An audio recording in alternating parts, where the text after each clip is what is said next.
to my Fanny's Real Fitness YouTube channel.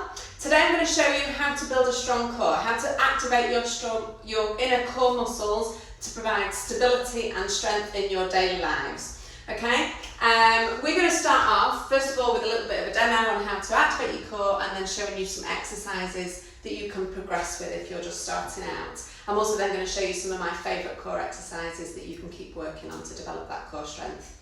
So, when we talk about activating a core, what we're referring to is a drawing in of those inner core muscles. So you want to think about pulling your belly button in towards your spine. We don't want to hold your breath. You're not tensing to an extreme point. You're just a gentle drawing in, and then I want you to just activate the muscles of your upper abdomen. So a little bit of pressure, a little bit of a bearing down sensation, and that is your core activated. So now we're going to learn how to do some movements, some exercises whilst doing that. So come down onto the floor. You want your feet in line with your hips, not in the middle, okay? Feet in line with hips, tummy buttons pulled in, upper muscles of the abdomen just activated slightly, so a little bit tense. And the first move we're going to do, really simple, just drawing your one knee up to your chest, a little pause at the top, and then back down. Same thing on the other side. Up, hold, and back down. So we know the movement. Now I want you to check that those tummy muscles are engaged. So it helps actually just to pop your hands onto your tummy, and you should be able to feel them working.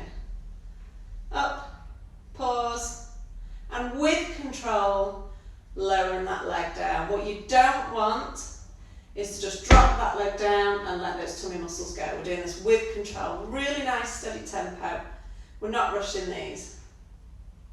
And so you want to aim for about 12 reps initially, working up to about 20. When you can happily do 20 reps, 3 sets of, then you're ready to progress. Up, hold, and down. Okay, the next movement, same starting position, feet in line with hips. We're going to lift the hips, squeeze the bottom, making sure the core muscles are still activated, and then with control, lowering back down. So up, squeeze, and lower. So this time, as well as activating these muscles, we're activating these muscles, the glute muscles at the back of the bum as well. You also feel the hamstrings doing a little bit of work. So when we're referring to the core, we're referring to everything that isn't the arms and legs or the head, basically. And we want to build strength around that whole trunk area. Okay, so again, 12 to 20 of these. And it doesn't matter how fit you are. If you haven't done these exercises before, it's a really good idea to get going with them, because that's how, when people don't have a strong core, that's how they end up with back problems or even other issues further up, above and below the core. Really, strength and avoidance of injury begins here. Okay, for the third one, we're going to flip over onto our tummies. Arms out to the side. You're going to raise your thumbs up to the ceiling. We're working the muscles of the lower back here. So you're going to lift, hold, and lower. It's only quite a small movement. Just lifting head and shoulders, chest up, just off the floor. Little pause, and back down. Up, squeeze, and back down. Last one. Okay, what you want to avoid on that is pressing your tummy into the floor. You still want to have those tummy muscles drawn in. Okay, when you're happy with those 3, you're ready to progress. So the next thing we're going to learn how to do, making sure those feet stay in line with your hips, because it gets a bit more tempting here to bring them into the middle. We're going to start off in that glute bridge position, so hips nice and high, and this time we're going to march from this starting position. So knee in and lower, other side in and lower. Check those tummy muscles are switched on, check your breathing. And what you want to be careful with here is that the hips aren't rocking or dipping and moving. So maybe just pop your hands onto your hip bones and just check that they're staying nice and level. Again, slow tempo, nice and controlled. So 12 to 20 of those. And then your next progression, one leg up in the air, we're going to do a single leg glute bridge. So up, hold, and lower. Tummy out. Glutes glutes on. Up, hold, lower. Couple more here. Again, making sure there's no rocking or dipping with the hips. One more. And then I'm going to do the same thing on the other side. This leg is literally just raised. It's not doing anything. So what you don't want to be doing is this sort of thing, swinging that leg about. You keep that leg nice and still. The only movement comes from lowering the hips and lifting the hips. Lower, tummy on, lift, squeeze. Okay, if you have a Swiss ball, which is a really good idea, not expensive to buy, loads of things you can do on a Swiss ball. I'm going to show you a couple of core exercises you can do on here. The beauty of using the Swiss ball is you have to work that little bit harder to stop yourself going flying off. So you're activating a few more muscles, you get a double bonus from working on a Swiss ball. So you're going to position yourself so that your feet are against the wall to stop them sliding. You're going to lift yourself over the Swiss ball, so tummy on the Swiss ball, your feet are nice and secure. So that cobra that we did on the floor, we're now going to do on the Swiss ball. So hands on the side of the head, and you're going to lift, hold, and lower. Lift, hold, and lower. So just as when we did it on the floor, the muscles we're working are across the bottom of the back. It's often a place that people neglect to work, to strengthen, but it's really important.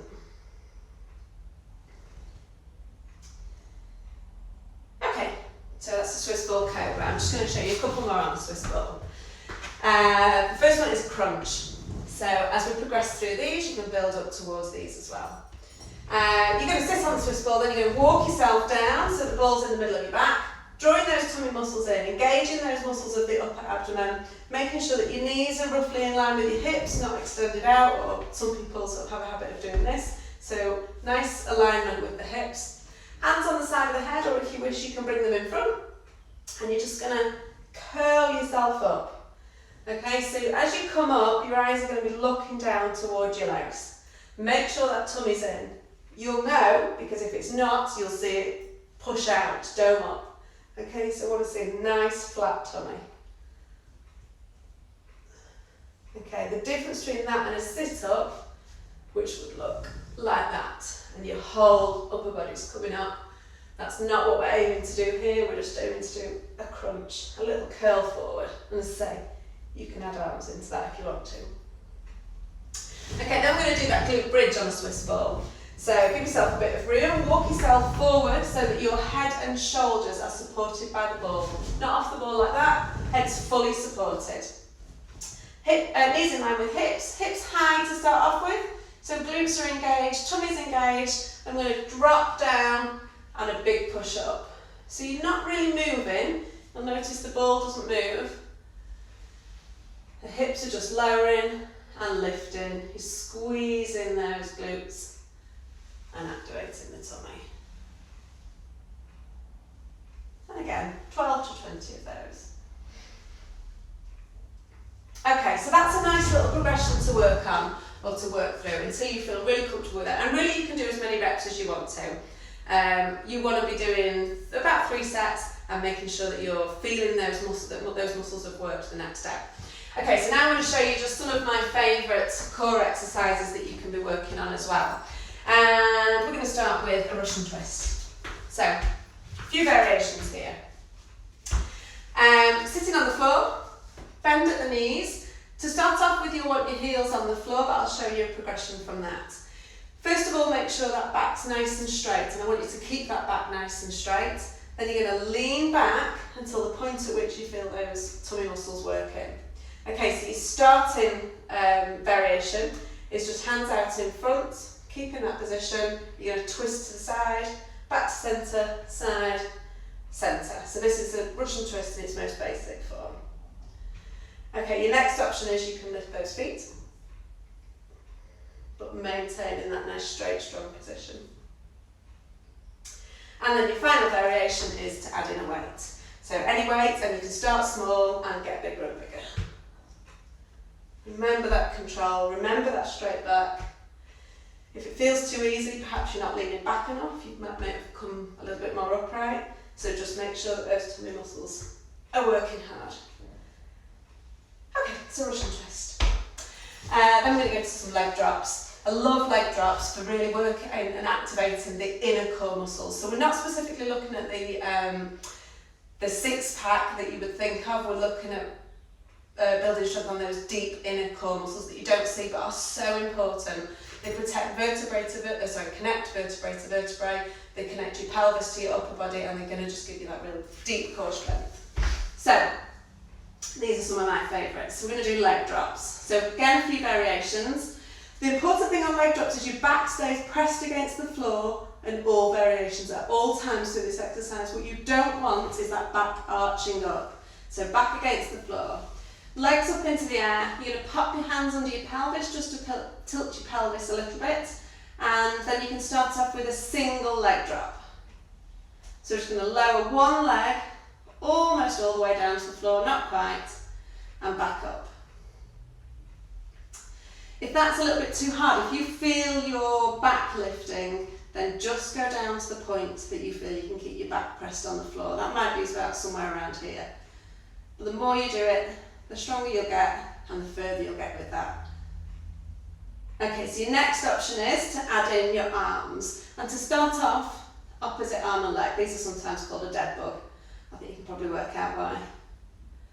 So opposite arm and leg, moving together.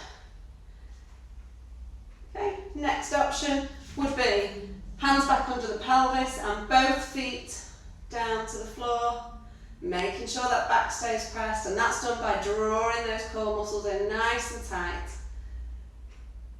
Down to the floor, back up. Okay, once you've mastered that one, you can work to both arms, both legs. And actually there's a really nice Swiss ball variation on this, which I will show you. So, and you could do this with a med ball as well, doesn't have to be a Swiss ball, basketball, football, anything. So ball between your legs, you're going to pass up to your arms, above your head, pass back to your legs, back down. And again, you're just aiming to just get just off the floor, not all the way down, and keeping that back against the floor. Okay, so leg drops and Swiss ball drops. You've also got, we've done the crunch on the Swiss ball, you've got an option to do crunch on the floor, so exactly the same thing, feet in line with hips, hands on the side of the head, tummy in, and curling up, okay? Or hands between the legs if that's easier. The other variations of a crunch, you can do a bicycle crunch or an elbow to knee, getting a really nice twist, working down the obliques. You can do that with you keeping your feet off the floor, and also with a bit more of a sit-up twist. Another crunch variation is an ankle tap, so you're going to come up and reach down to the side. Okay, so a few different crunch variations there. The last thing I'm going to show you is plank, or some plank variations. Now a lot of people make the mistake in a plank of getting into this type of a position. Maybe not as exaggerated as that, but it might just look a little bit like this. The problem with that is you're putting pressure into the lower back, you're not working the core muscles as you should be doing, you're using the arms a lot more. So the way to get into a plank, elbows under shoulders, hands flat on the floor, just curl your toes under and then lift knees and hips off the floor. That's it, you're in a plank position. Okay, those elbows are going to stay under the shoulders, I'm not going to do this. If you feel that happening, you need to bring yourself back down. So you need to draw your tummy muscles in tight to protect your back, we don't want any sagging either. And keeping that head up nice and straight as well. So that's a basic plank. You've also got an option to do that up on hands for a high plank. Okay, same thing, no dipping, no raised hips, perfect straight line. Tummy muscles pulled in nice and tight. Okay, and then there's different things you can do in that position. So you can do a plank toe tap, you can tap one leg out and in. You can make that a double toe tap, out, in, or 1, 2, 3, 4, 1, 2, 3, 4. You can do a plank, knee to elbow. So this one's working more down the obliques. And you can do a plank leg raise. You can add in an arm to that. So an opposite arm and leg or a Superman plank. Okay, and if you're ready, if you feel like you've got the core strength, you can make that a little bit more high intensity by doing a plank jack. Okay, but I want you to make sure you've got that core strength to do that so you don't damage your back. And the last thing, side plank. So a couple of variations on the side plank. You can, if you're just starting out, it's advisable to start off on the knees until you feel ready to look onto your feet. So again, elbows under shoulder, you're going to lift the hips up high. Now once, if you were to look down your body, you pretty much can't see anything because you're in such a perfect straight line. Okay, I also want a straight line here, so no dip, no raised hips, no shoulders coming forward, everything back, perfect straight line. So when you're ready, you can progress that to a full side plank up on your feet. So feet either stacked, or you can have one in front or behind. Okay, again, perfect straight line that way, perfect straight line this way, head's back, shoulders back. You've got an option to go up onto your hand as well for a high side plank. And then again, you can add in some other variations, such as a tap through the arm. That just challenges that balance and stability a little bit. Or knee lifts, or leg raises, all getting progressively harder. And obviously we want to do the same thing on the other side. So, that is building a core. Really important to do for prevention of injury. Make sure you get into the habit of drawing those tummy muscles in, whatever you're doing during the day. It doesn't have to be here in the gym or out running, but even just going about your daily business, bending, lifting, stretching, all that sort of thing. I hope you liked today's videos. If you did, please like and share, and don't forget to check me out on my other forums as well. Specifically the food blog at www.fannysrealfood.com, where you can get lots of delicious recipes, and also my social media pages as well on Instagram and Facebook. Thanks very much.